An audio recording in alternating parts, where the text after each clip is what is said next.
Hello and welcome to episode 76 of the Anger Secrets podcast.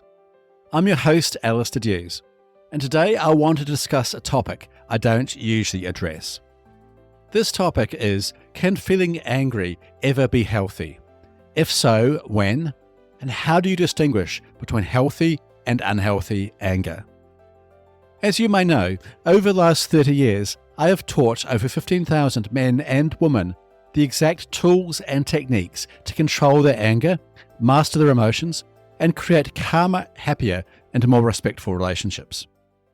For almost all of these men and women, anger has resulted in them acting in aggressive, abusive, or even violent ways towards their loved ones, causing considerable destruction in their lives and often leading to the breakdown or semi-breakdown of their relationships. For this reason, I usually think of the expression of anger as almost always negative, as this is true for the vast majority of people I work with. Having said this, it's important to acknowledge that anger, like all feelings, is a natural and normal part of being human. It's an emotion that can serve a purpose and can even be a powerful tool for positive change if it is managed in a healthy and productive way. So, what exactly is healthy anger? And how can you learn to express anger in a constructive way? First of all, healthy anger is not about suppressing or ignoring your feelings. In fact, it's quite the opposite. Healthy anger is about expressing your feelings assertively, not aggressively. It means communicating your frustrations in a way that's respectful to yourself and others. And it's about finding solutions, not fostering confrontations. To understand this more, let's look at an example. Imagine you're at work and a colleague takes credit for your idea during a meeting.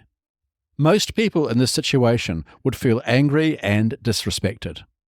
In an unhealthy anger scenario, you may respond to this situation with aggressive confrontation, perhaps lashing out or undermining your colleague in return.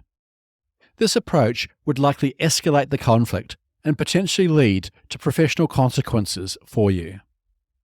On the other hand, a healthy anger scenario would likely involve taking a step back to process your emotions, then choosing how to address the issue, if at all, with your colleague. This could involve calmly and assertively speaking to your colleague in private about their actions, or finding a way to address the issue in other ways. Let's look at one more example. In this second example, imagine your partner makes a comment about you that hurts your feelings, such as by saying that you never help out around the house, or that you're always forgetting important dates. In an unhealthy anger scenario, you may lash out at your partner and say hurtful things in return. As you know, this is not likely to lead to anything good. On the other hand, a healthy anger scenario would involve taking a moment to recognize that your partner's comment hurt your feelings, then calming down if necessary and choosing how to address this issue with your partner.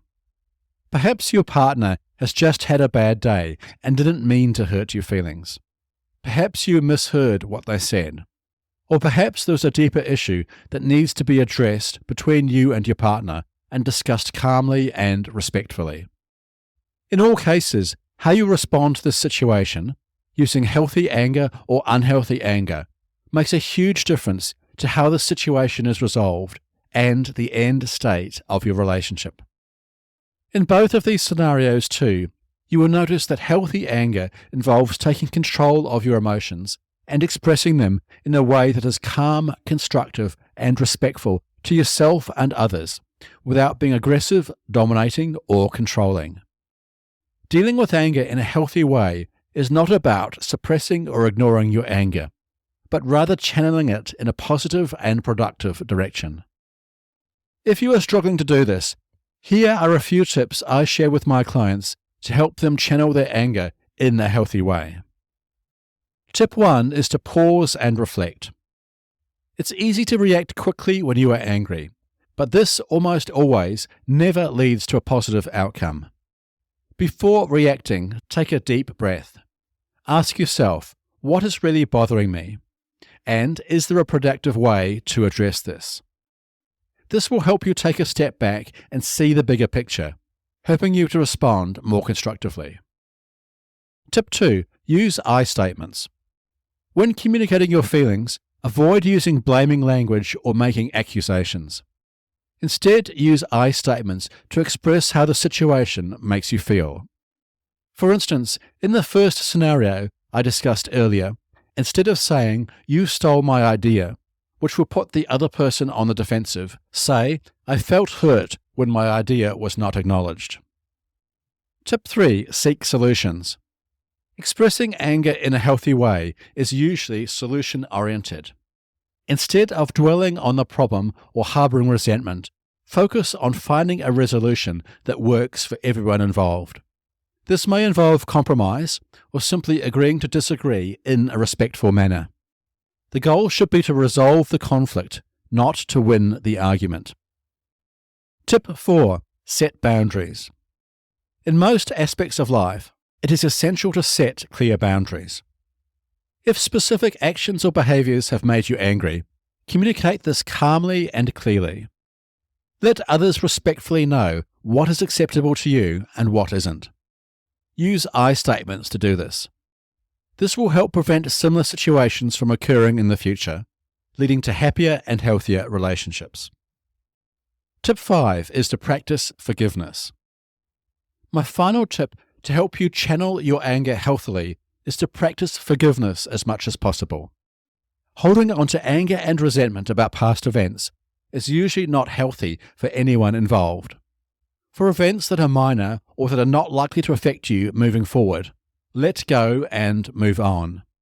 This will not only help you manage your own anger, but also lead to a happier and more peaceful life overall. Remember too that forgiving doesn't mean forgetting. It's just about not letting anger control your life. Okay, I hope that's helpful. Remember, navigating the complexities of anger and learning to express it in healthy ways is a significant challenge, but it's also an opportunity for personal growth and improved relationships. As with many things, practice is the key to mastering the art of expressing anger in a healthy way. If you would like my help to do this, visit my website, angersecrets.com, to learn more about my coaching services and resources on managing your anger. Okay, thanks again for listening to today's episode on What is Healthy Anger. If you found this episode helpful, please follow this podcast and head over to your favorite podcast app and leave a rating and review. This will help other people struggling with anger find and benefit from this show. Remember too, for a free training on how to control your anger, master your emotions, and create calmer, happier, and more respectful relationships, visit my website, angersecrets.com. Thanks for joining me today, and I look forward to talking with you next time on the Anger Secrets podcast. Until then, remember, you can't control the other people, but you can control yourself. I'll see you in the next episode. Take care. The Anger Secrets podcast is for general informational purposes only, and does not constitute the practice of counseling, psychotherapy, or any other professional health service. No therapeutic relationship is implied or created by this podcast. If you have mental health concerns of any type, please seek out the help of a local mental health professional.